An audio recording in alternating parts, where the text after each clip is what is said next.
we talk about all things geek, from comics, movies, games, TV, you name it. I am your co-host, Biff, and with me, as always, is the one and only, the Danimator. What's up, Dan? Dan, we have a special guest here tonight that's helping us out with our radio program. Would you like to give him a good intro? We do. I have to teleport him into the studio, though. Hold on a second. I have a sound effect all revved up for him here. 5, 4, 3, 2, 1.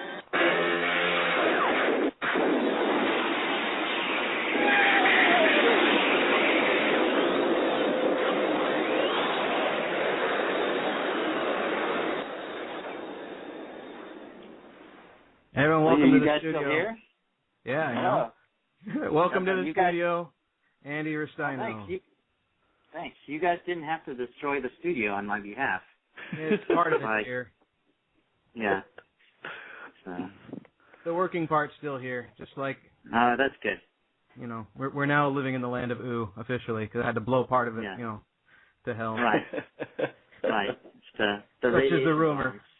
That's right. That is the rumor. Yeah.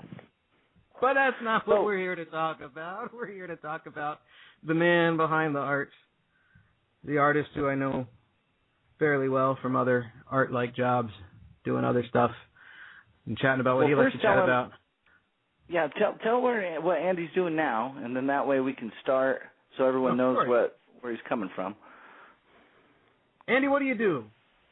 Well, currently I am a storyboarder on Adventure Time at Cartoon Network. I've been doing that for maybe 3/4 of a year. But I've been on the show for a long time. I came on season 2 as a designer, and then in the middle of season 3, I became the lead designer on the show, and I was the lead designer till the middle of season 5. And then I moved over to Storyboards. So I've been working on Adventure Time for a little more than 3.5 years. Now, for the real-life noobs, what does it mean to be a designer on the show? So a designer is, everything. So basically, a designer takes anything that actually moves in the show. So a storyboarder will do a storyboard of the entire show, which is kind of like it's like a very complicated comic of where everyone's moving to and from and saying and doing all the characters in the show. And the designer goes through that, and they pick out everything that moves that has never been designed before and for an episode. If there's a new character or a new outfit, or if, say, like Finn, who's one of the main characters, is covered in slime, we have to, make a list of all the designs that need to get made, and then we have to draw everything so that the Adventure Time is shipped overseas, and we create designs so that the animators can look at the designs and figure out how to turn the character in space, so they can actually animate it properly.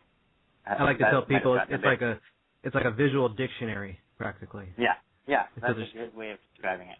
The more you look at it, the less questions there are by looking at it, the better. Right. Usually. Right. We already have like a language barrier. Working overseas, so the simpler we can make it for them to make the show, the easier it is for everybody involved. Yes, well, Andy, I got a question for you. All right, let's hear it. Is an Emmy, is it heavy? Is that a heavy very statue? Heavy. Yeah, it is really heavy, actually. It's like you couldn't, if you were in a temple trying to get a gold idol, you'd probably weigh more than the gold idol. That might not be true, actually. I've never hugged a gold idol, so, but it feels really heavy. Yeah. Like 5 pounds? No, I could look it up how much it is. It's way more than 5 pounds. Wow, that's impressive.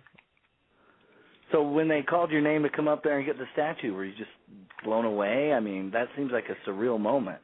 It was a surreal moment. I was very nervous. I had known I won certain Emmys are judged before the Emmys happen by like a bunch of your peers, and the Emmy I won was one of those. So I knew a month ahead of time that I was getting an Emmy, and Emmy weighs 6 pounds. Hey, how about the big brain on the animator here? No, I don't know what it is. Yeah. Just random guess. But yeah. Anyway, yeah. So I knew beforehand, but I'm not good at. I feel like the older I get, the worse I get at public speaking, and because I just start thinking about things too much, and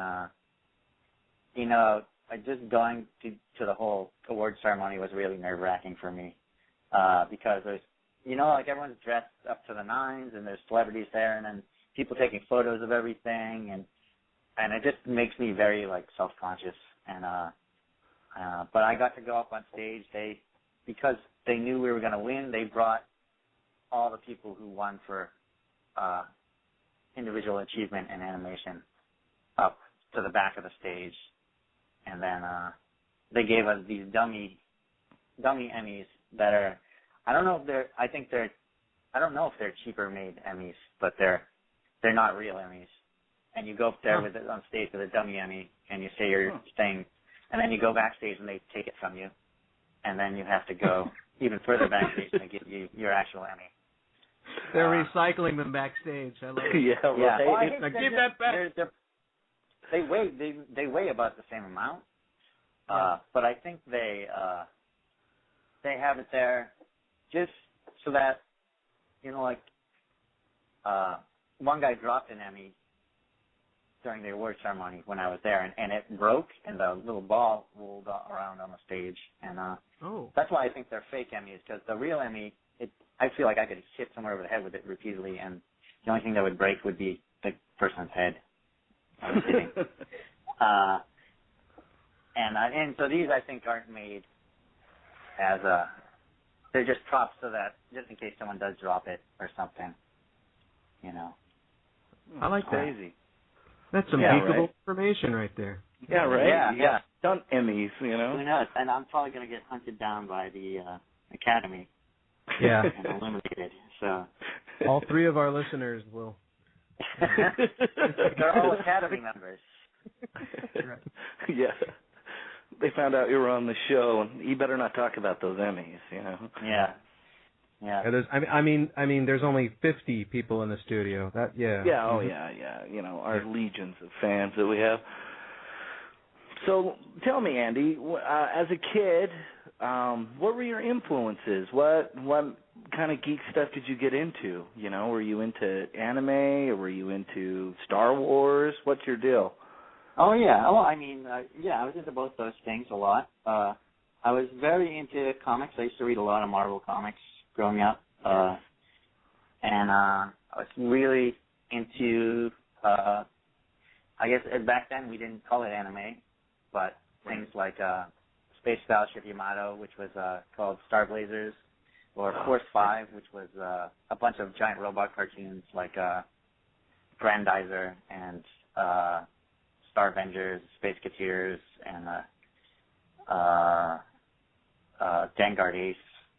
I was into a lot of Japanese animation and just basically animated shows in general. My parents would have to kick me out of the house all the time, tell me to play outside, because all I wanted to do was sit and draw and watch cartoons. Yeah. So. There's a reason I put that sound effect at the beginning of the show. That's the wave motion gun from Star Blazers, which Andy knew before. I was testing the sound before the show, and he knew I played half a second. He goes, "I know what it is." I'm like, "Yeah, damn." Yeah, it was less than half figured. a second. But but I was gonna say, man, that's a long sound effect. You should have gone with something shorter. You know what? The clip that I got it from was 5 minutes long. I had to shave it down to 20 seconds. And that's a lot, and it was a lot of shaving. I'm like, well, I kind of want some voices in it, because if you just play the sound effect, it's just going to sound like a bunch of. But I remember one time at work, we worked together at a company called Leapfrog that makes educational games for kids, and you I forget if you showed me the clip or if you put a pair of headphones on me. It was probably both, but you were just like, check out this one part, because I wasn't familiar with. I watched the show in kindergarten, and I don't think it re-aired over here on the West Coast until much later or on some weird channels. But you're like, check out this one part and tell me what it. Tell me it doesn't sound like. Was it Curly from the Three Stooges when it goes? Yeah. And every time I hear that wave motion gun, I think of Andy's tomfoolery. Three Stooges. Yeah, and the Three Stooges, of course. But Yeah. I think of you playing the role of Curly. Oh yeah. Well, that's the other thing I'm known for is playing the role of Curly in the Three Stooges. I'm a lot older. But in negative, because Right. your hair is like it's like a lion's mane of curly hair. You actually should have the name Curly, unlike Curly. I'm done with this. I sound like an idiot now. Yeah, I remember as a kid. I remember Star Blazers, Robotech, Voltron, Gotcha Man. Yeah. Oh, what yeah. they call it? Was a big one. Oh yeah, Battle of the Planets. Super great. that. Battle of the Planets. That show still has one of the greatest intro musics to a cartoon. Oh yeah. I never could figure out the Duck Kid though. The Geop. Geop. Yeah. Well, I think in the Japanese version.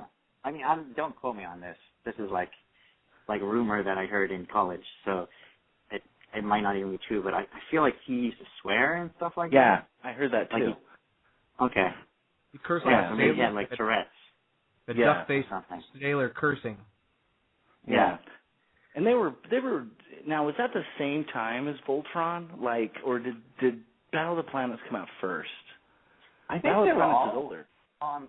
They were all on the TV around the same time. Yeah. It's all not on mine. I'm gonna call my radio TV station, just curse them out, retroactively. I think you grew up in a pod or something. I'll talk about things swear to sometimes. God, man. You'll be like, what? And I'll be like, come on. Well, like I said, I was 5. Andy and I are the same age, and I was 5 when Star Blazers came out, and I don't remember it ever showing up again. Gotcha Man never showed up. This is here in the Bay Area for those who are curious. And whatever. Did they show Harlock though? No, man. I saw that. Yeah, we didn't get Harlock at all. I was really bummed out about that. Yeah, Harlock was good. But I think I found that out more after I got into it, because we never had that on TV here either. Right. But yeah. I had to know the guys, then, I think this is fun to geek out on too, the people who had the black market VHSs that weren't even sold in stores. I don't know how I got to watch the Macross movie with some friend of a friend of a friend, third generation. You're watching the whole movie and there's that VHS hum of audio while you're watching it, and it's looks terrible. Right. There's no subtitles, no nothing. Half the anime I saw was extremely gory and bloody, stuff I'd never seen before, and it would scare me. And and they add to it, you never knew what they were saying. But as far as just broadcast TV shows, I feel like it was the order of Star Blazers when I barely remember it, and then skip to 1984 or 85 whenever Voltron came on. And somewhere in between there was probably some random stuff, but y'all had the cool shows, man. I wanted Grandizer and all that stuff. Oh yeah. That stuff is great. Did you ever get Dragon Warrior?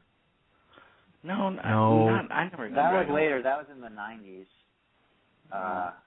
It's amazing. It's by the guy who did Dragon Ball. Okay. Oh yeah.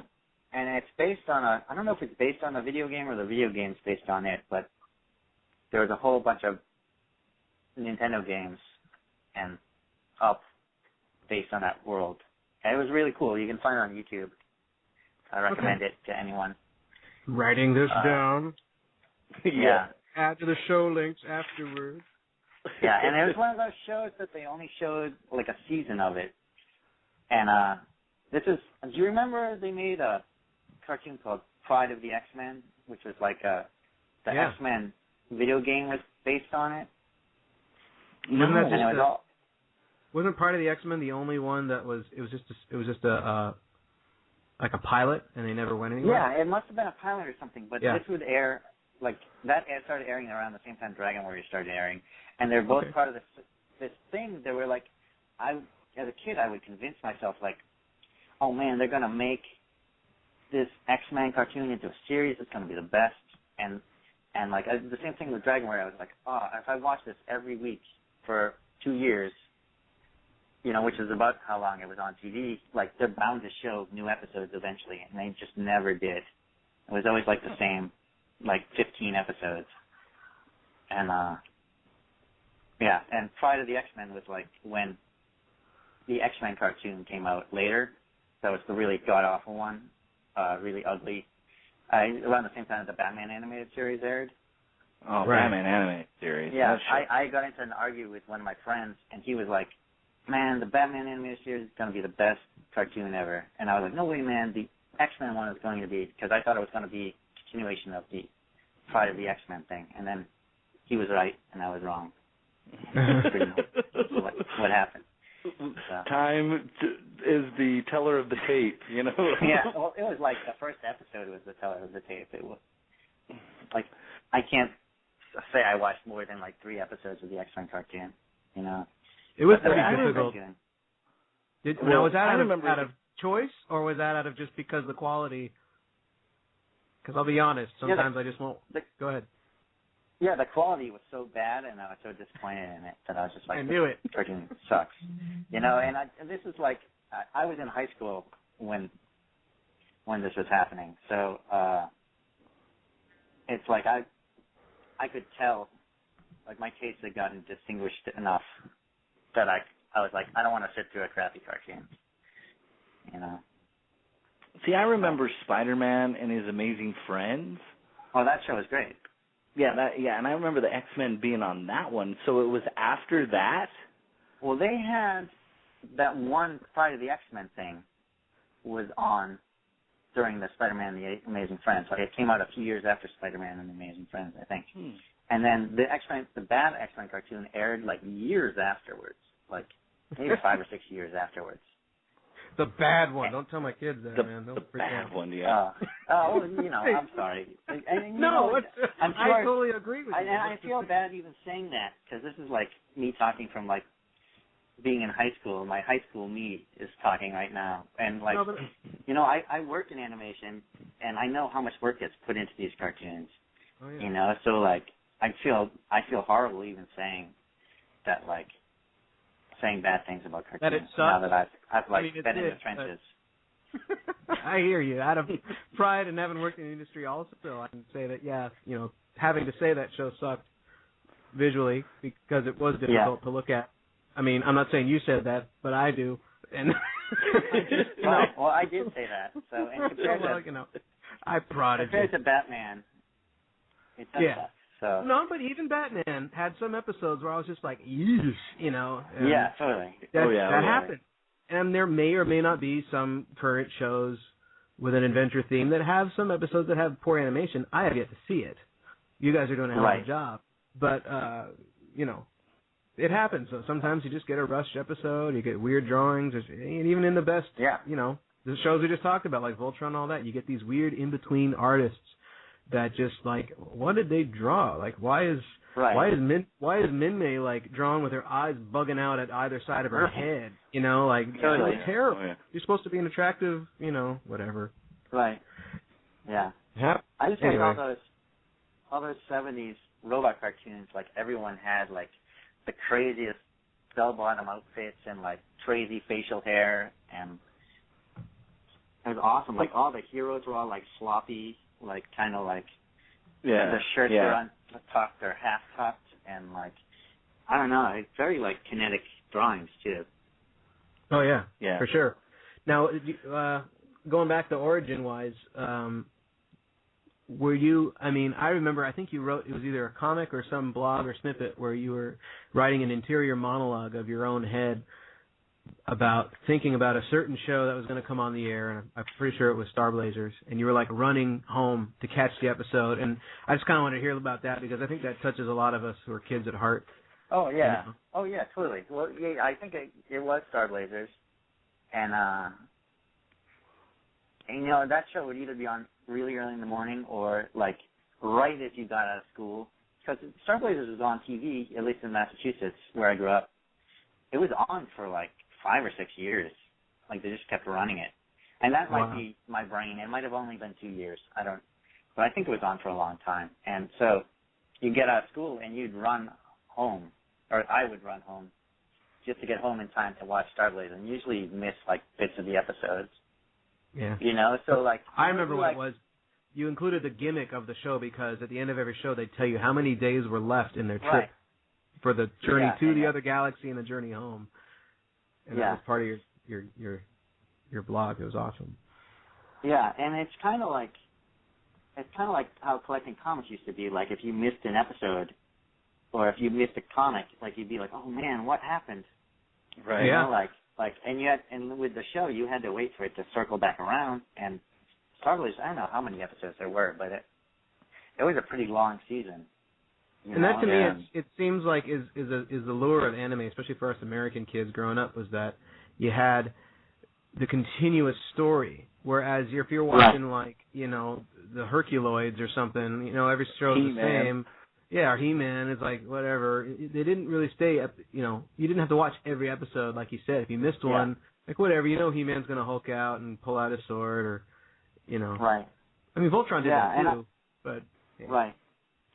And in like Starblaze and a lot of anime shows that were on, like they're the only ones that had like crazy real violence in them and like people dying. Yeah. And like I remember Starblaze, I think there's a scene where it's like a pan across the bridge and there's all these bodies lying in rubble, and they dubbed over someone saying like, "Oh, they're all asleep" or something like that. It was obvious they were dead, but they would show like explosions and people getting sucked into space and. Yeah. That happened all the time on those shows. And that I feel like that was definitely part of why I liked them. Yeah, remember on Voltron when Sven, the original Blue Lion guy, got killed and they're like, "Oh, we're taking him to hospital on another planet." Yeah. We're never going to see him again. It's like, "Oh, that's where they brought my pet dog." Yeah. My parents brought my pet dog. Yep. And all the bad guys were robots. You know? Yeah. Is the answer for everything. And even today they do that. It's like they get their violence across. Now they just really do draw robots, but yeah, same thing in that show. Now, Andy, you said you were a comic book collector, Marvel. Yeah. What titles did you pick up?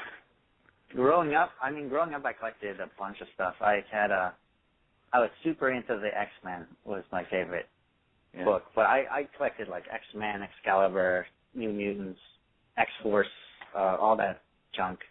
I collected Captain America for a while, Spider-Man, Fantastic Four. I'm trying to remember what else. Now, do you used to do it in the day when you go to like 7-Eleven and they'd have a spinner rack? Yeah, it would be the spinner rack, and we had this place called Franklin News, which had like it was a news.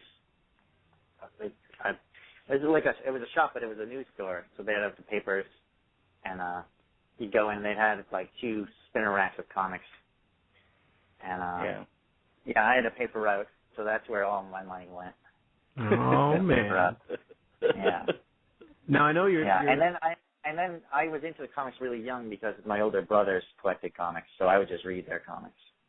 That was my other question. Like I was going to ask, like, what was your first comic that perhaps the one that was a hand-me-down, if you remember that one, and then the other one would be the one you bought in a store, your first one you actually purchased. My first comic that I had, that I owned, was it was a free comic from Kool-Aid. It was Kool-Aid Man Comics. And it's pretty awesome. It's drawn by one of the guys who do Archie comics. And so the art's really good and solid and fun. And I must have spent so much time with that comic because I found it in like a dollar bin not too long ago, and I was getting like visual hallucinations looking at it, you know, kind of like having like flashbacks and stuff like that. So I think that was the first comic I owned. I'm not sure if that's totally true, but that's the one where the memory is. That's the one you remember. Yeah, and then I didn't really start buying comics till later because my brother would buy comics and I would just read his. And I think the first comic I remember buying was being like in Cape Cod on summer vacation with my parents and going to the store that sells candy and comics and kites and buying a classic X-Men, which were like reprints of old X-Men. Right. And it's part of it's right after Jean Grey becomes Phoenix, and they go to outer space, and and they're fighting all these weird outer space aliens, and it was really crazy. And it was before my brother Phil's collection, so it was like breaking into new territory for me, where like all the time I'd wondered all these stories. Like you read comics and they're always like, this happened in this issue, you know, like right. There would be a little asterisk. So it started to like fill in the gaps of like what happened. So read the next issue, true believer. Yeah. Yep. Happened last issue, Stan, you know. Yeah. Yeah. Those are always good too. Would you say you used like anime to learn to draw from, or the comics, or a mixture of both? No, or which more, was a stronger? Comics, you know, my comics, and then my brothers. I probably copied them a lot. Yeah. We all draw, so we would just kind of sit around and draw with huge battles, and everyone would draw on these big pieces of paper, you know, or we'd tape pieces of paper together. But I was always drawing, you know, like I definitely copied comics and stuff like that, but like I remember in first grade learning how to draw Garfield. Like that was a big thing that me and my friends were doing, and I still have that skill. I can still draw Garfield. But that's like the only thing I really remember, like being like, I gotta figure this out. You know, I mean, I used to draw characters like the Tick or the X-Man, or like when Jim Lee was big, I used to try to draw like Jim Lee. Oh yeah, Jim Lee. Like, I don't know. I don't draw like Jim Lee anymore, but I guess I tried at one point. Yeah, definitely. When Andy first got into doing Adventure Time, we were both at Leapfrog, and I remember we both saw the pilot. I think right around the same time. It went around the studio, and we were just like, "Holy we were crap!" In the studio. That's I saw it. Yeah. Yeah, and we were both kind of like, "Holy crap!" Now I remember they were shown at a meeting either before or after we had all already seen it. But anyway, we watched it and we went nuts over it, and then, you know, we weren't working at Leapfrog anymore, and suddenly I get this random chat from Andy, because we're still chatting on Gmail, and he's like, you know, hey, you want to try out for the storyboard test? And I'm like, what's it for? He goes, oh, it's for that show Adventure Time. Remember we saw it on the... I'm like, oh, yeah, of course. And I've done a lot of storyboarding, too, and it's something I had a pretty big passion for. And this was the one time where I went, I can't do this, because there was something about the humor and just the mindset of it where I'm like, Andy can do this, but I don't know. I'm going to try, but I didn't have an inspiration to follow through with it. Like, for whatever reason, I was like, oh, man. And ever since then, I always think of, like, just the weird synchronicity. I don't know if you agree or not, but, like, it just seemed like the drawing styles were similar. And there's just something there that just connected, because I think later you had me do a design test for it, and I was like, wow, this is so, you know, your style. And it isn't, like you said, you're trying to draw like Jim Lee, but at some point your style kind of maybe crossed over, or... oh, yeah. I mean, well, I was trying to draw like Jim Lee in high school, so, yeah, definitely my style changed a lot. But, yeah, Adventure Time is like one of those shows that comes along like every 10 years there's a show that I'm like, oh man, I really want to work on that show. And somebody we worked at Leapfrog, Mike Matesi, or Matesi, I always pronounce his last name wrong. We'll ask him when he's on Mike. the show. He'll be on. Yeah. Sorry, Mike. we'll have to ask him. I apologize. We have a question about your name, so we'll hit that later. Yeah, and he knew one of the guys in charge of Adventure Time, Derek Dryman, and they were old friends, and I was like, oh man, I really want to work on that show. So he's kind of like, him and this guy Tom Herpick were my connections to the show, and I took the storyboard test, and I totally failed the storyboard test. It the first time, so I didn't get the humor of the show either. Now was that why you think, or was it just the drawing, or was it just the humor? It was both, but yeah, I definitely think it was the humor. It's it's a very writing-driven show. Yeah. And you definitely, like, I agree with you. You really need to, like, have a certain sensibility to get the humor and to get it right, that where it doesn't feel like you don't want it to feel like an imitation of Adventure Time. You want it to feel like Adventure Time. Yeah. The gut feeling I got. Yeah, the gut feeling I got was like I would need to hang out with these guys in a room for a day, and then I think I could do this. But just to do it dry at your house, and they're down in L.A. and up here in San Francisco, I was like, I don't know if I could do this. Like, I just didn't. Yeah, totally. So now you're like in that zone of knowing exactly how it is. I had to work on the show for 3 years before I thought I could do storyboarding, and then even now that I'm storyboarding, I'm like, this is way tougher than I thought it was, and I'm still learning. Like I'm still, like, I think my storyboards need a lot of work. You know, like it's hard. It's definitely the toughest job I've ever done, bar none, and it's really stressful. But hopefully I'll get in a good way, right? At some point. Yeah. I mean, I would have probably quit if I didn't like it, but it definitely takes up all my time, and it's all you think about all day. You know, like all night. You're just like, you're always thinking about trying to figure out the next part of your board. Yeah. You know. Now you've wrote some episodes too, haven't you? Well, I helped write one episode, and about storyboarding the way. Yeah. So that was an idea I came to pen with a drawing, just a doodle I had drawn of Finn's hat with a mouth and eyes and legs. And I was like, hey, we should do a story about this. And he was like, oh yeah, write something up. So I wrote something up and pitched it, and they liked it. And then Penn and the other writers took it and changed it completely. So, you know, so the kernel of the idea was mine, but a lot of the writing was different. And then, so the show is it's a storyboard-driven show, which means the boarders are writing all the dialogue and have a hand in writing the episodes.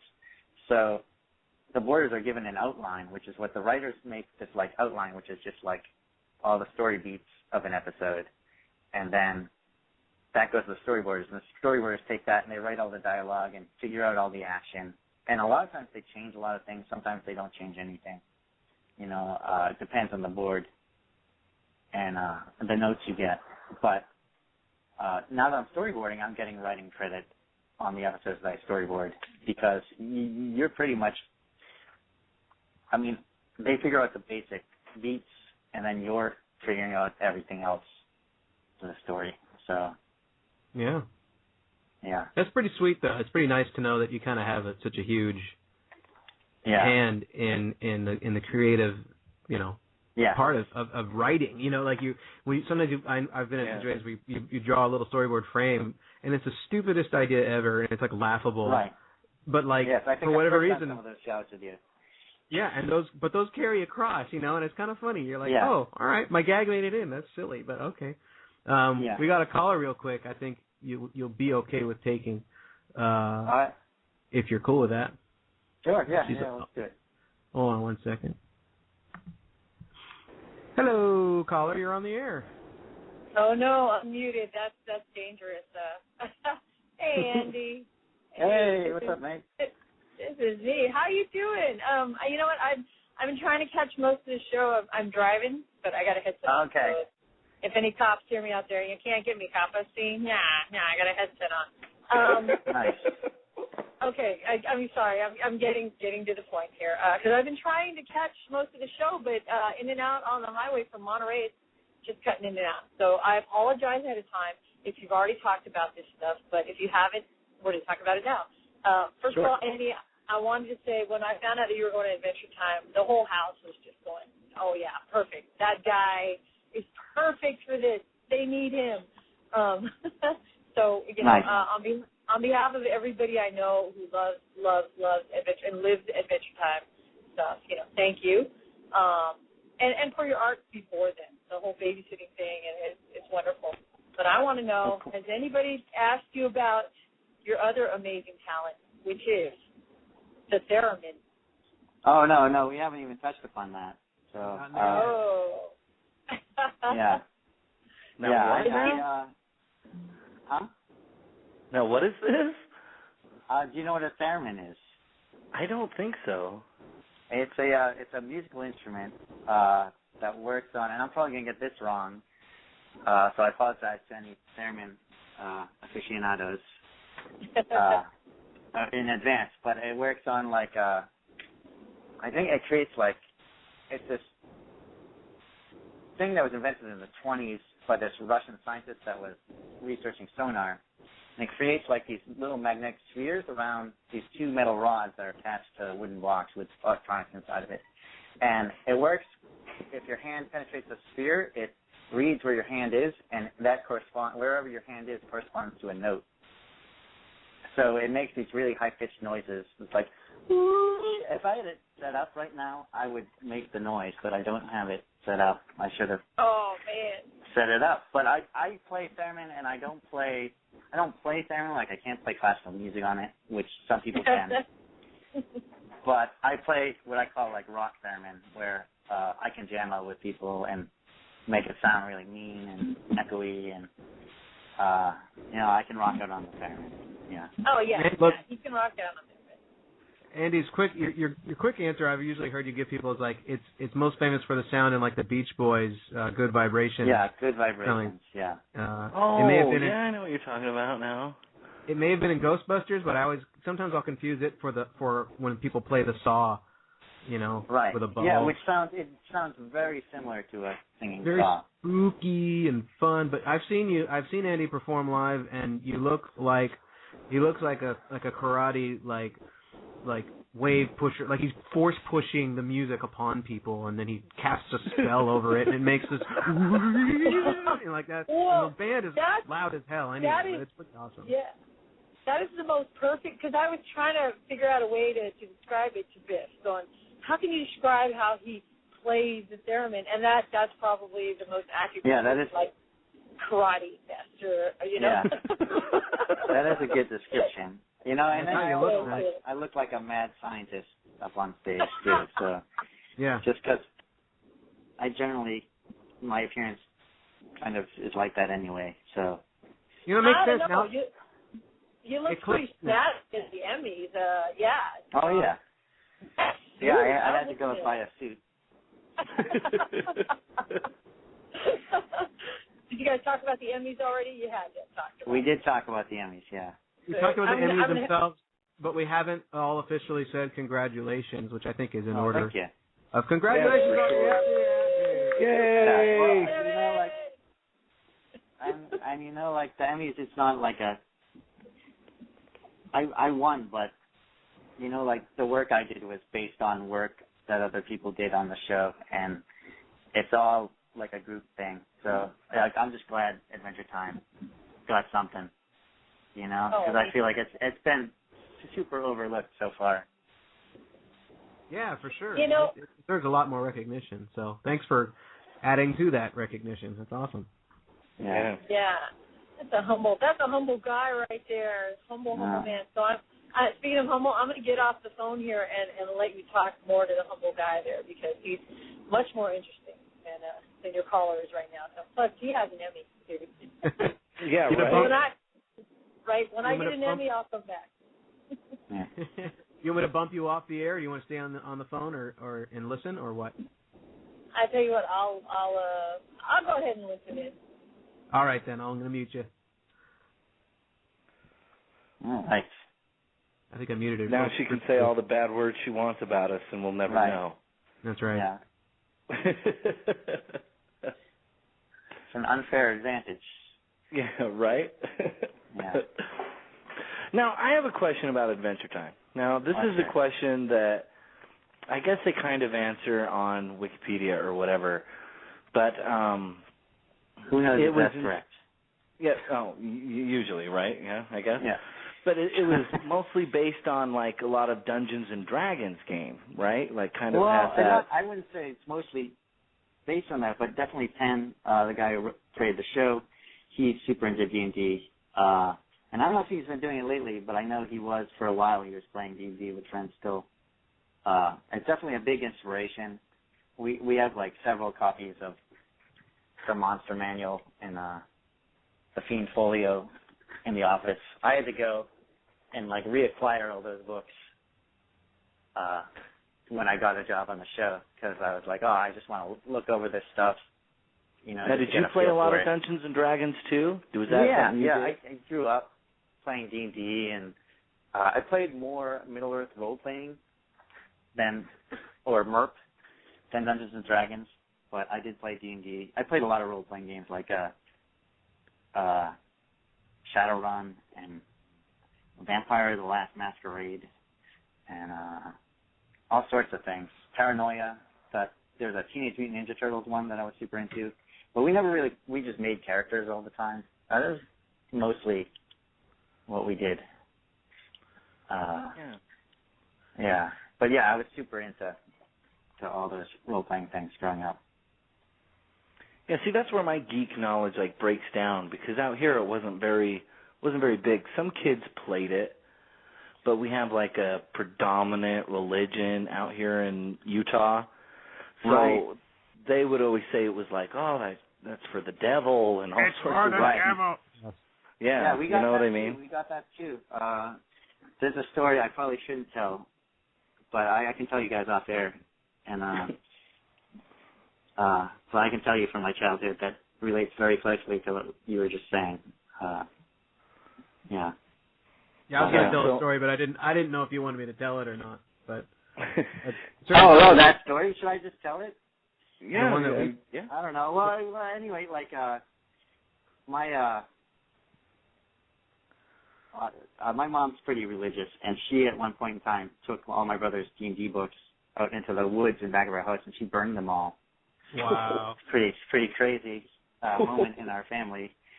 Yeah, I don't know if I feel bad talking about it though, because I don't want to make my mom feel bad. Well, but then again, but that is interesting, because I thought about that, because I remember you told a similar story on another subject concerning even G.I. Joe versus Transformers, and that came up. Transformers or He-Man or right, or because of that whole. Thundercats.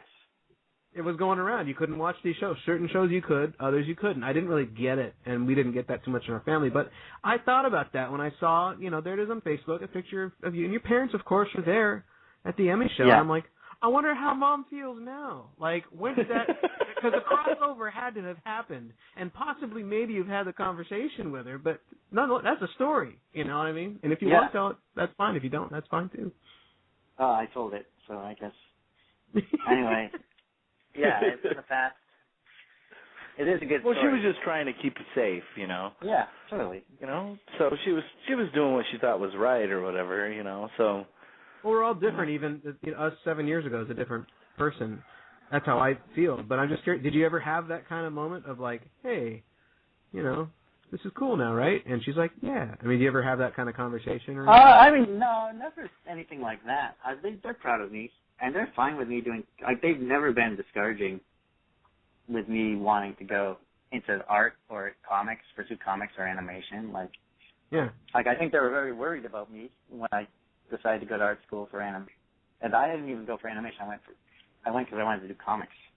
You know, and then when they saw that it was working out and I could get work, I think they were pretty happy for me. But this is something I think about a lot. Is I think in general, kids are just they're on the cutting edge of what's going on, and so the things that are new that they're all into are going to be the future jobs anyway. Right. Yeah. You know. Right. So why wouldn't you encourage your kid to pursue whatever they're pursuing?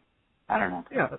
Yeah, of course. Yeah, I just was curious. It had a thing you show your mom a drawing of a robot, and she's like a little smirk, No, my mom is the nicest person ever. It's not yeah. I don't know. I just have in my head it's you got that one story, and then suddenly you drew a picture of some D&D looking stuff, and she's like, did that? I mean. That could scare me away from some of my mom's photos, but your mom loves you, so that's we're not. And I'm sure they were horrified by all the stuff I was drawing growing up. It was super crazy, violent, demonic. You know, I mean, they weren't super violent or anything, but it was definitely like lots of people with glowing eyes and horns and. You know. I have facetious comments I want to make about, like, you drew a comic about some woman who was burning stuff, and you know. Oh no, nothing like that. They weren't even my books, so it didn't really. It was just like one of those, like, you know, like it was a big deal because it was like, ooh, something weird and new is happening in our family. Yeah. At the time, it was the right thing to do, but hey, you know, you live in whatever. Yeah. Yeah, I got another caller that'll take us off this train. Okay, thank you. Sorry, Andy. No problem. Hold on a second. Let me bring this caller on the air. Hello, caller. Who we got here? Hey there. How's it going? Good. Who's this? This is Zach. Zach, oh Zach, shit, baby. how are you doing? Pretty good. How about you, man? I'm good. Nice. I have like a couple of random questions that, Let's hear 'em. like, some of them don't have anything to do with anything really. Excellent. One is being like, I guess, a struggling artist. I don't want to say those words because that sounds too generic. But like, what was your moment as like an artist where you were like, holy shit, I might be onto something like really cool here. Like, I should keep doing this. You know? Well, I mean, I feel like there's that kind of moment keeps happening. I feel like the real one where I actually felt like, oh wow, I'm actually making headway was when I got the job on Adventure Time. That was like the big switch over. Because I've been doing freelance for like 10 years, and I had been getting like the freelance have been getting better and better, and I was doing really well, but I wasn't really. I kind of like given up on working on television animation and stuff like that because I was living up in the Bay Area, and you know, like there's no television. Yeah, there's none of that out here. Yeah, and I was happy in the Bay Area, you know. And at that time, my dream was to just pursue comics and draw my own comics. So I was, but like when I found out I got the job on Adventure Time, I was like, oh, nice, this is awesome. You know, like it was kind of like something I had given up on, and now I'm in the heart of it. Nice. Yeah, but I feel like you just kind of. There's always moments where you get good jobs. Like I feel like another moment was getting work at Leapfrog for me because I had been I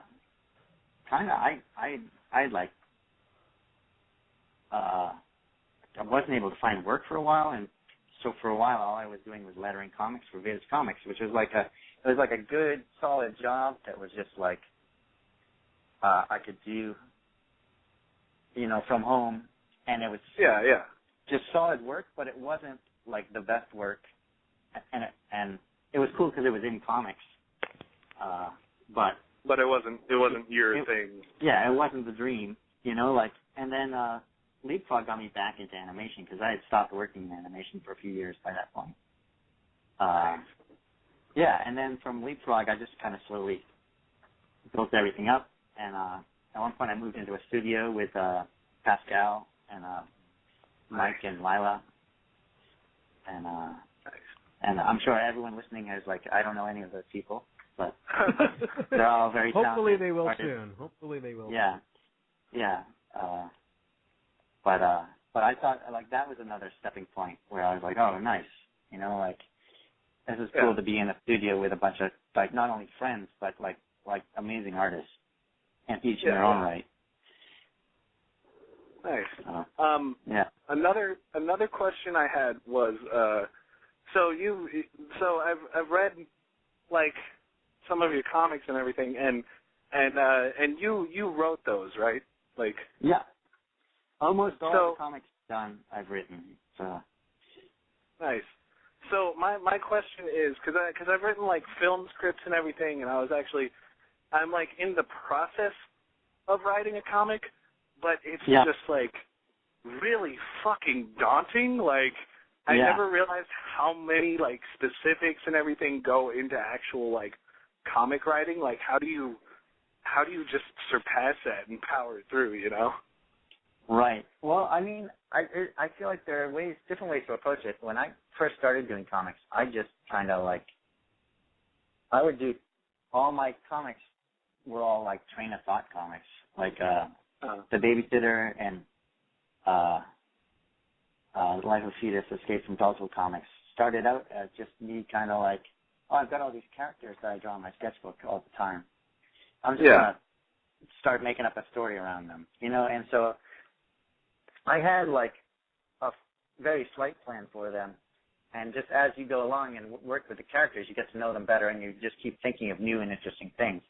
So, I mean, I feel like with writing, you can do the same thing where you just kind of create, I don't know if this is the term for it, but it's like a vomit draft or something where you just kind of like, you don't worry about getting things right. You just kind of power through the whole story, just get all your ideas on the page. And then you can go back in and like cut things and rearrange everything. And I feel like it becomes less daunting once you do that because you know where it's going. And, you know, like once you have a lot down on paper, you can look at it.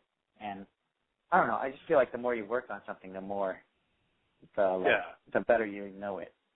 Make it like a tangible thing. Yeah, and you just got to get past the point where you're just thinking about it, though, and actually, like, produce things. Yeah, there's a lot to be said. Yeah, there's a lot to be said about that. Andy, you're one of the first people. I mean, I was trained in, you know, like I said, Storyboard, you know, Pixar people, you know, and their whole thing is like, it's all about story and conflict. Like, you got to have conflict to drive a story, and I was all for that. And Andy was one of the first people who I talked to was like I like working with characters more, and like the characters drove the plot, and putting those characters in a situation made it more interesting for him, and that really, you know, it drove my brain in a different direction where I was like, oh, that is a different way to think about it. Yeah, and I'm not saying like I'm not even like I think the way they do things at Pixar is great, you know, like I don't, for sure, there's nothing wrong with that, and I feel like now that I have more of a handle on storytelling, you know, like I plan stuff out a lot more now, and I want, like with my future comics, I want to write the whole thing out before I even draw it, you know, and really think about things and really plan it out and figure out the conflict and figure out the characters. So like, it's kind of like the deeper you get and the more stories you produce, the more of a handle you get on everything, you know. But for me, like, just getting into it was like I needed to just kind of jump off the cliff and create. So before it was pretty much like you would draw these characters and then you would be like, oh, maybe I should like do something with this character, you know, like. Yeah. Okay. Nice. Yeah. Like I had a character that I'd been drawing comics of called Nightblade the Nearsighted Ninja, which is a character from junior high, and I worked on that comic. I redrew it like maybe 4 times from junior high to sophomore year in college. And the farthest I ever got with that comic was I finished issue 2, and I sent it out to a bunch of publishers, and no one wanted it, and then I was like, all right, well, I guess that failed. And then I just looked in my sketchbooks, and I had all these other characters I had been drawing. I was like, the next comic I do is just going to be with all these other characters I've been drawing in my sketchbook, and that was Life of a Fetus, which eventually turned into Escape from Adultville. And, so I just I'm definitely a proponent of just, you know, if you're having trouble getting your ideas down, to just kind of like, just start working on it, just force yourself to work on it, you know? Yeah. And the last question I had was just pretty much in regard, because I remember like having you perform a couple of times and like seeing you perform a couple of times with your band, and I was just wondering, number one, are you guys like, do you still like jam and do music, and number two, have you ever had any kind of like say as far as the music, or like, you know, worked with the people that do the music for the show? I've noticed like some similarities between, like, sometimes I hear the music and I'm like, that sounds like something Andy used to do on like the theremin and everything. Right. Yeah. I mean, I don't write any of the. So, I haven't had time to play music lately. When I first moved down here, I was still playing music with my friend Liz Walsh. She moved down here. We were jamming out still. But since I moved over to Storyboards, I haven't had any time to play at all, and it's really a bummer because almost everyone on the show plays music in some form or another. And but the cool thing is now that I'm storyboarding, I get to, if there's a song in an episode, I get to write a song for it. So my first storyboard episode aired last week, and it's called Love Games. I got to write a song that Finn sings. So I just I made like a scratch track, and I just played a little guitar and sang. And then they take that and they make a song. They rewrite the music. So you do kind of like the EP version, and then they take it and they do the full. Yeah, I did the unplugged version. Yeah, that's awesome. And then they do the studio version. Yeah, so that's cool. And then my next episode has a song that I also wrote. So I've written 2 songs for the show, and this one's sung by like one of my childhood heroes, which I don't want to say who it is, but yeah. You guys, yeah. Nice. You guys, so like, since everybody like on the show is, have there ever been any like, just like ridiculous jam sessions at any point where like just everybody's? Yeah, when I first started working on the show, there were guys who had like keyboards and guitars and stuff, and you would just be working, and then all of a sudden somebody would start playing an instrument, and then someone in another cube would start playing, and so, but that kind of died down after a little while, because I guess it was happening too much. I don't know the real reason. But we're gonna get some work done around here. I've gone and had jam sessions with a bunch of people from the show, and they're usually pretty fun. It's just kind of like, I don't know, after being in bands and stuff like that, having to lug all my gear around just to be in a pain in the butt. So, yeah, I know that feeling. Nice. Hey Zach, I gotta start wrapping up the show. Possibly, I want to check in with Andy, and I gotta get some questions in the chat room here too. But cool. For sure. I'll let you guys go. Well, thanks for your time, and like no problem, Zach. Like congrats on everything. It's like awesome, and it's one of my favorite shows, and cool. Yeah. All right, take it easy, guys. Thanks a lot, Zach. We'll see you. Okay. Bye. Yeah, Andy, I wanted to check in with you because I know you have a Breaking Bad party coming up here. Yeah, I've got some people coming over to watch the last episode of Breaking Bad. Yeah, but no one's here yet, so we can talk for a little while longer. I got a few questions in the chat room. Yeah, let's hear 'em. Yeah, there's a few chat room questions I want to get, and I know, Biff, you might have some lined up also that we want to try and get to. But one of the first ones, and I like this, is who is your favorite Adventure Time character? Oh, I get that one a lot. Yeah, I like. I usually go with Nemo as my favorite. I like Turtle Princess. She's pretty cool. Ice King's awesome. There's so many good characters. Okay. There really is. Now, how about favorite one that you drew? What's your favorite one that you designed? That I drew. Well, I got to create some of my favorite stuff that I've drawn is all the citizens of the Fire Kingdom. Yeah. That was one of the few times where they come to you before they draw the episode, before the borders storyboard the episode. They're like, hey, we need a bunch of people from the Flame Kingdom. And we had never been to the Flame Kingdom before, so I got to go crazy. I drew like maybe 30 different people, and they picked out like 15 of them. And they really they feel like the show, but they also really feel like I drew them too. So those are probably my favorite characters I've created. Sweet. Yeah. Also, before I get to other questions, real quick, shout out any if you want people to follow your website or whatever you want, feel free to. Yeah. Or so, if you want to plug anything right now, I want to make sure you get your plugs in before. We run out of Well, time. I just had a book I did a Kickstarter for called Night of the Living Vidiots. It's a 128-page full-color graphic novel of all kind of my comics. A lot of them I drew while I was at Leapfrog. And it's just a bunch of comics I put together.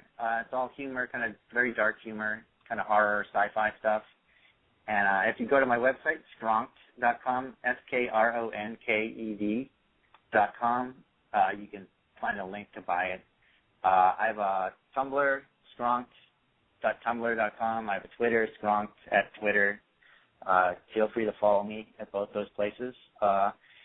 If you don't get to you ask a question that you want to ask me, you can go. I have a thing called the Forum Spring, which is a forum for just asking people questions, and that's skronked@ForumSpring, whatever. It's usually skronked is the way to find me. So, and that's just a kind of a nonsense word. So, yeah. And you're Twittering or Instagramming or anything like that? Yeah, I'm Twittering. I'm on Tumblr. I don't do Instagram yet. You can only do so many of these things. I was gonna say I thought Instagram was gonna be a workaround for your Post-it project that you had there for a while. I know. I stopped doing this Post-it, so oh man, Andy's monitor at Leapfrog. The Post-its. Yeah. Yeah, we should totally do either a book or a show, right? But yeah, Andy's monitor was covered. The edges of his monitor were covered with Post-its that would just go on and on and on. You were using stir sticks and straws to extend them out. Right. Yeah, I can send you a photo of the monitor if you have a place to post it on your. Oh, for sure. Do you guys have a website for the show? We got a Facebook page. Oh. And the show page itself page. Yeah, for sure. It's it'll be on the show website. Okay. It's just I believe it's just Facebook/Geek Pile. But I think the other question was, we got a bunch of there's a lot of questions in the chat room, but I like this one. It's what are your thoughts on the new school geek culture, which I'm almost not sure what that means. Yeah, I don't even a new school, like the fact that geeks are popular, is that? But then they've had a follow-up question with Breaking Bad, regular show, Agents of S.H.I.E.L.D., and all this stuff. And I'm like, well, is that new school geek? Biff, you know what that is? Right. Yeah. Depends on how you slice it. I'm glad that geek culture is popular now. It's nice to not have to feel like you should feel bad for liking goofy things. So I'm all for it. Yeah, geek and nerd used to be the naughty words you're called, like a mudblood in Harry Potter. People call you exactly. geek old school, and it was a bad thing. And now it's like, I'm geeking out over Breaking Bad, or that kind of thing. And what do you think of Breaking Bad? I mean, obviously you're pretty big if you have a party. I like it. I like it a lot. I hope I'm not disappointed by the ending, which I can't see how I wouldn't be. But I'm excited to watch it, and I'll be super sad because it's over. So this is like final. This is it. This is like the last. It's over. The final episode, and Breaking Bad has been kind of like a show that I watched the first few episodes when it first aired, and I was like, I don't know about this show, and I stopped watching it. And then people kept on talking about it, so I went back and I watched the rest of the first season. I was like, okay, this is cool. And then I started watching the second season, and at some point in the second season, I fell out of it, stopped watching the show for a while, and then in the third season, I caught up again, and I've just been, I don't know why this is probably even very interesting for people to listen to. But see, I can't watch that show. See, everybody in my house hard. watches it like crazy, but I can't watch it because it makes me feel bad about humanity and right. I don't know, you know what I mean? It's just crazy. Yeah. But yeah, it's a great show though. It's awesomely acted. It's got great actors. It's got good. Every season seems like it's better than the last, and You know, and I try to get into it, and then something will happen, like they'll shoot, you know, I can't remember, where they're stealing the meth off the train, and they shoot the kid, and I'm like, oh my God, you know what I mean? Yeah. Yeah. So, yeah. Well, you know what I mean, like, it's harsh. It's super harsh. Yeah, it's a real show. It's really, you know, wow. Yeah. You know, but I have to watch it by proxy, you know, because when the wife comes in and goes, oh my God, Jesse just sold out Walt, you know, and I'm really? Yeah. But what does Walt say, you know? Yeah. Is he going to kill him now? You know what I mean? Yeah. Just watch the damn show. And I'm, Yeah, you might have to drop in a little spoilers. Fast. Yeah, well, yeah. You know what I mean? Just so you can stand around the water cooler and, you know, talk about it somewhat. You know. But, yeah, that show. what were you going to say? No, go ahead. I was just going to say, like, the last episode of Lost. Oh, my God. On the day I moved down to L.A. to work on Adventure Time. And I missed it. I drove down with my friend Calvin Wong, and people from the show Phil Rinza from the show was having a viewing party, but we didn't get in till like 2 in the morning. So I got in to my friend Chris's house at 2 in the morning and watched the final episode then, and then I went to work, my first day at work the next day, so I didn't get to sleep till like 4 in the morning. I went to work at like probably 9 o'clock, 10 o'clock the next day. That's a fan. That's a fan right there. Yeah, that was the last show I was like super into. That's how strong. That show's such a great show. Yeah. That's how strong geek love is. You know, at any cost, you will do this. Yeah.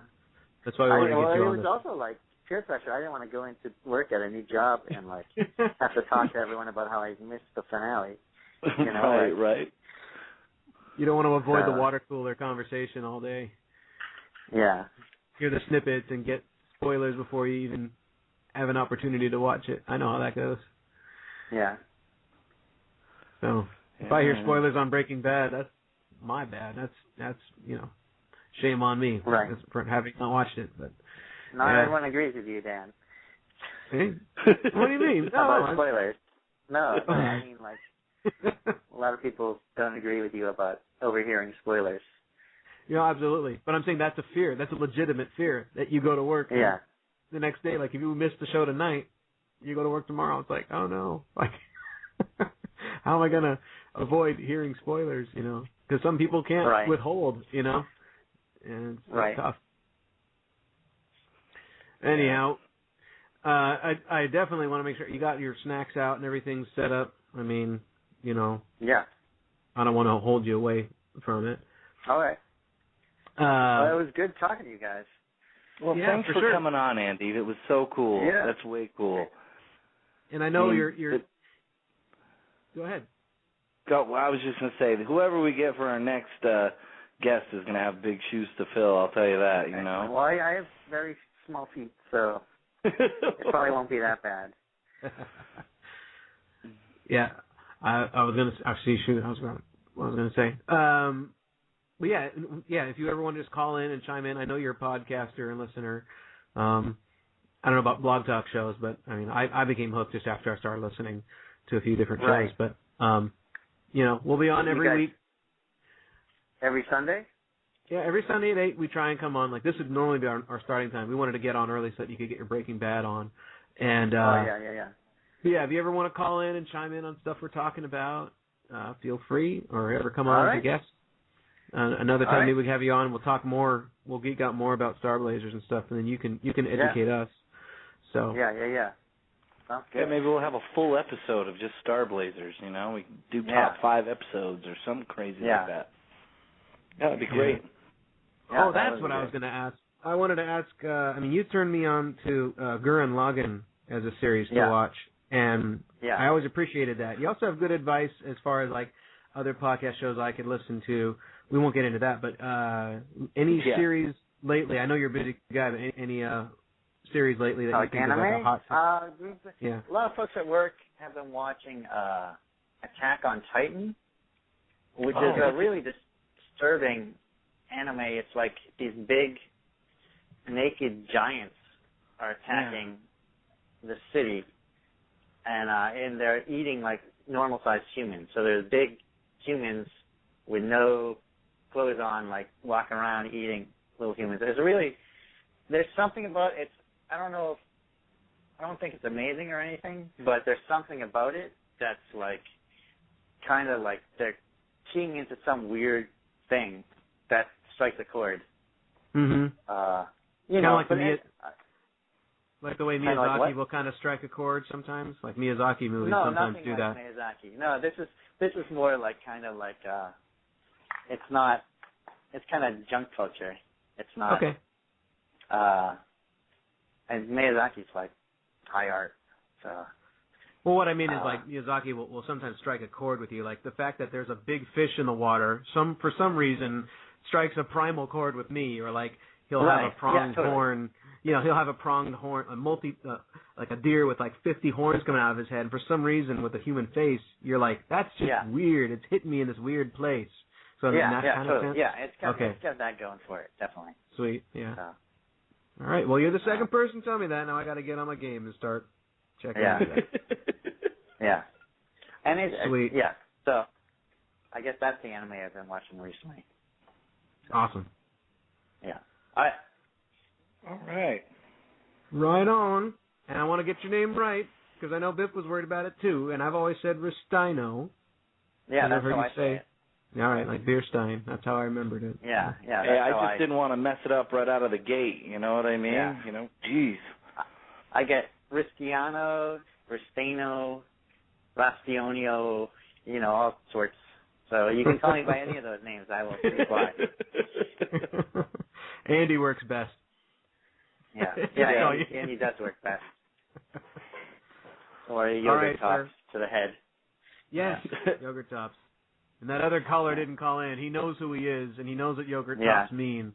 And he said he was going to call, and I'm razzing him now on the air. Is it Ryan?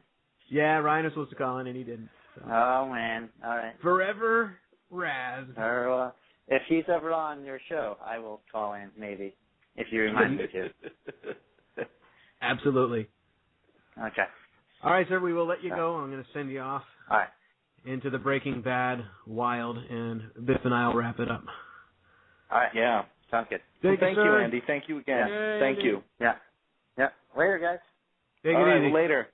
There he goes. I am off. Yeah, you will be off. I'll mute you. How about that? Take it easy, man. All right, sir. Well, that was a pretty good show could there. it get any better? I mean, the guy was super cool. Could he get any cooler? He does, actually. He gets cooler the more I talk to him. He's wow, a pretty cool man. guy all around. Yeah. Wow, that was just cool. Kind of surreal, Yep. Talking about, Adventure Time with somebody that really has something to do with Adventure Time and, in the animation gig and, you watch his stuff. And, I mean, my kid went as Finn to Comic-Con this year. Yep. You know what I mean? I mean, it's a big part of our viewing lives, and it was cool to talk to somebody that, was like an inside dude on that stuff. Way crazy. Way crazy cool. Well, I don't know who we're going to get next. I'm trying to get a hold of Mr. T or somebody. We got to get somebody big now. Oh, anybody. Well, even Andy was mentioning Mike Matesi or Matesi. We're not sure how we got to get him on to get the right last name. Why do we got to? Yeah, we got a thing for guys in crazy last names and make me nervous when I got to say them online or on the air. Here's Joe Smith. Oh, yes, right. That was easy to Joe say. Smith. Yeah. He's famous out here, Joe Smith. Joe Smith. Well, the Smiths. Yeah. Smite. Yeah. Smite. So, yeah. I wanted to re-say if I didn't get it right, because I realized I'm going to try and get the show into iTunes very soon, get the feed going live there. And for those of you who are listening on iTunes, even if it's retroactively, you can check out our Facebook page is facebook.com/Geek Pile. Yes. And we'll be putting up just kind of little pictures, maybe some geek stuff, maybe trying to get some geek debate going on there. Yep. Maybe ideas for shows. Yep.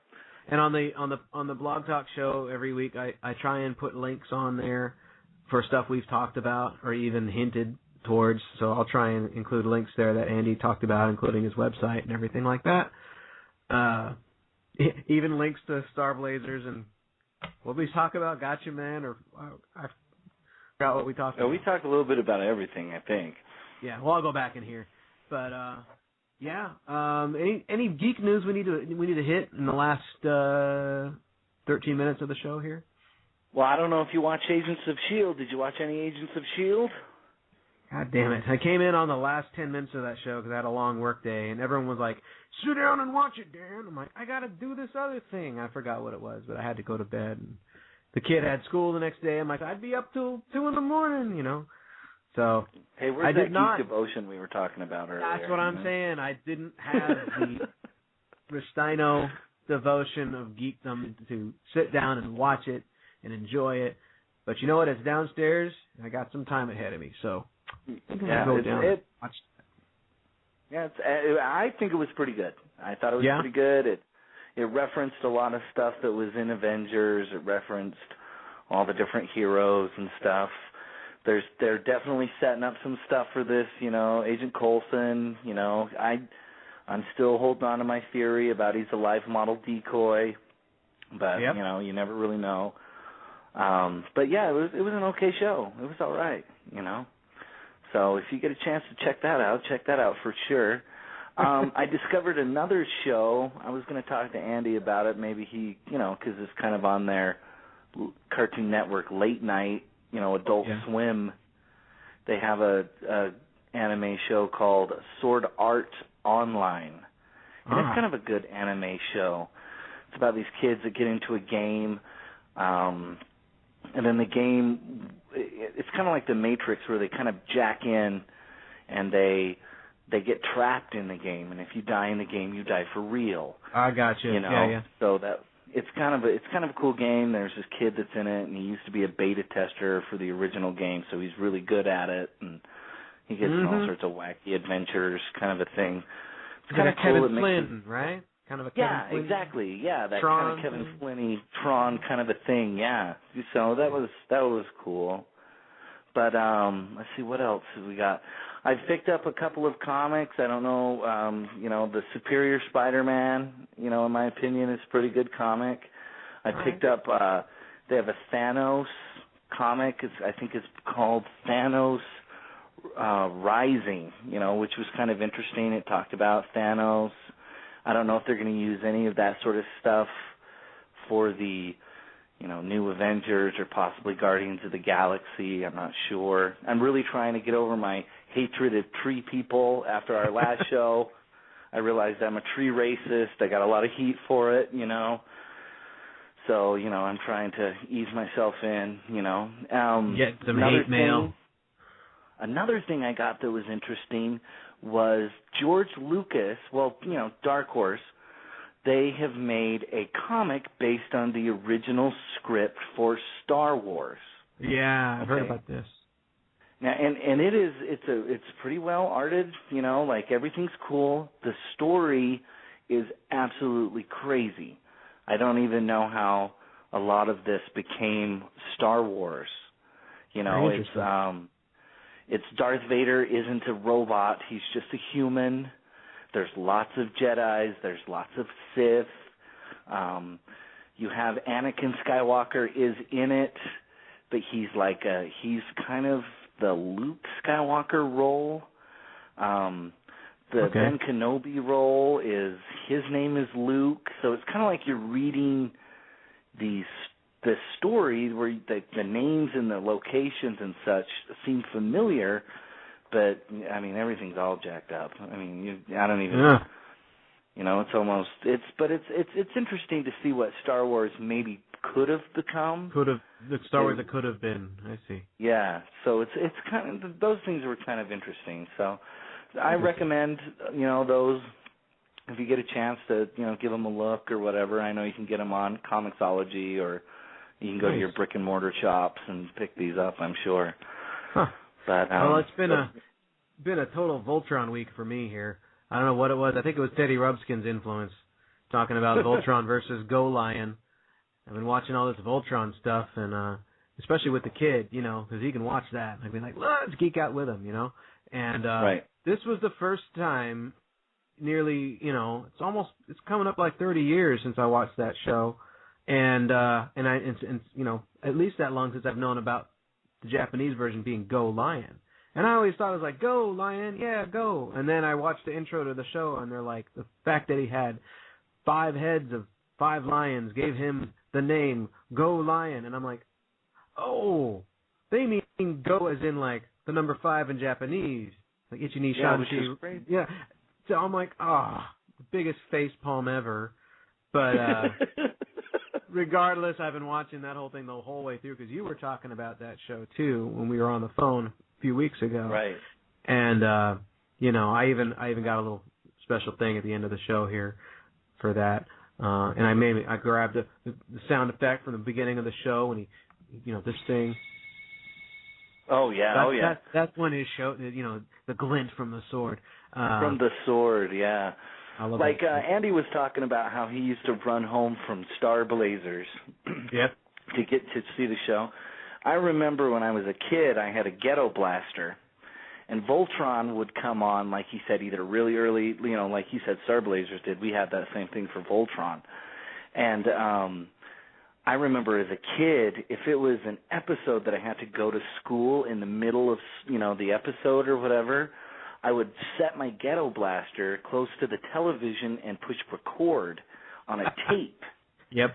Because I didn't have a VCR, you know, those back in the day when you had one VCR for the whole family.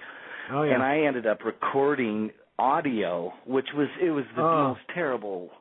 I mean, like, you know, with those famously awful voice actors in that, and everything. And you didn't know the noises. You could hear things happening, and you'd try and decipher in your mind what was going on based on the noises, and you'd be like, oh, my God, was that a horse? What is that? Yeah. You know what I mean? And then they'd say something you'd know, like, foreign blazing sword. And you'd be like, oh, they're in the fucking robot. Thank God. But, yeah, you know what I mean? So it was a, you know, that was a kind of a thing that I could identify with that Andy was talking about for sure. I tell you what, though, Teddy recommended checking out, you know, there was a horrible show in the late 90s where they tried to do a 3D version of Voltron, the same studio, and it was just terrible. Oh, yeah. But they redid a new show called Voltron Force, and, you know, it's not too bad. Give it a whirl. It's free on Netflix right now, and watchable and kind of fun. And they do different things where, like, it's a little bit of a spoiler a few episodes in, but they have the ability to have someone else form the head. So they have fun with it. Yeah, and they have this like different armor and stuff they can wear. It has different kind of powers and stuff. So all kind of stuff you would imagine as a kid watching the show and getting excited about, like, you know, that they never did in the anime, and they kind of explained away in a peaceful manner to us kids. They explore a little more, and they have fun with it. But, yeah, I'll have to check that out. It's on Netflix, you say? It is. Voltron Force. Voltron Force. And they mixed it up, too. They got 3D lions, but they got 2D characters, so nice. Now, is that the one where Prince Lotor's like part robot? I don't think when he's hand-drawn. He kind of looks, you know what, honestly, his design looks like a gargoyle, like from the show Gargoyles from Disney. That's what he looks like. He kind of looks like that. But, yeah, they bring him back from the dead. Some of the plot devices feel kind of like Transformers Prime a little bit. Kind of has that kind of vibe to it. But and if you haven't watched that, that's also very good. Is it good?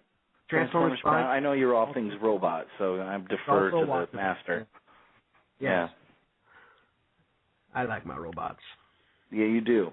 You know, that's how I knew we could do a podcast together, was your love of giant fighting robots. So, that's pretty much all the recommendations I've got. I'm kind of getting into watching old movies again, just kind of, you know, watching old shows and stuff. And just recently I watched all the Superman films. Back, you know, and then cried myself to sleep at night after Superman 3. But which I still earnestly avoided in my life, and I'm proud to say I've never seen that, and I don't really plan to watch it. Well, it's worth the spin, you know what I mean? It's amazing to me to watch a show after you watch, in my opinion, Superman 2 is maybe one of the greatest superhero movies ever, because it was Superman versus super-powered villains. Right. And I've always liked bad guys, you know what I mean?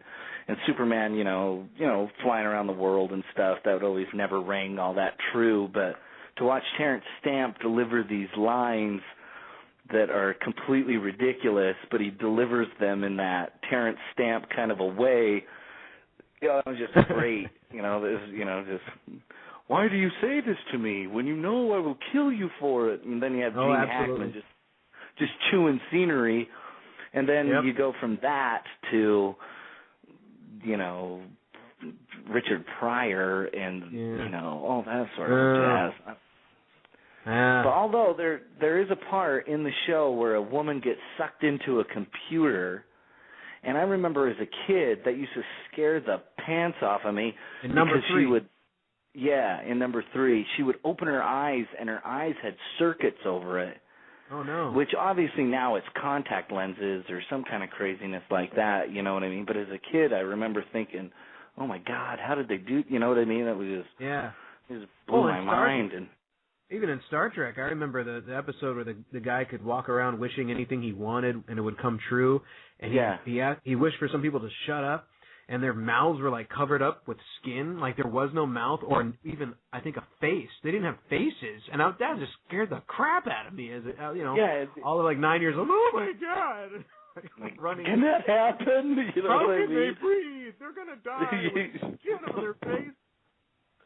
Yeah, that's always good. You know what I mean? As a kid, I wish that I could watch shows like that now and not be so jaded and just be blown away by, you know, whatever they were doing at the moment, you know what I mean? Just, oh my God, you know, their face, you know, but I think now you watch those shows now and think, oh, is they on wires? Is that CGI? You know, and you know, and we grew up in the are lifted, when you're a kid. You know what I mean? Well, that's why it's fun to rewatch stuff with your kids, and I love the YouTubes of the guys hiding Star Wars from their kids, and they show them.